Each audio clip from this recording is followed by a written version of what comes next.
Danes, 12. 5., praznujemo Mednarodni dan medicinskih sester.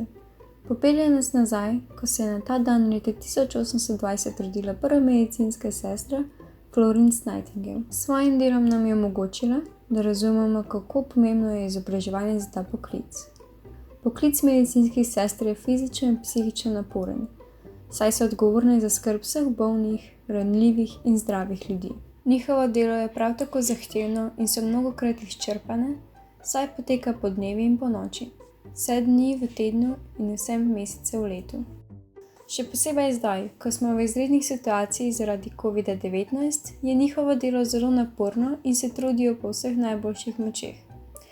Radi bi se jim zahvalili za njihovo vztrajnost in neizmerno srčnost, predvsem pa požrtvovalnost, ki jo kažejo v teh tednih.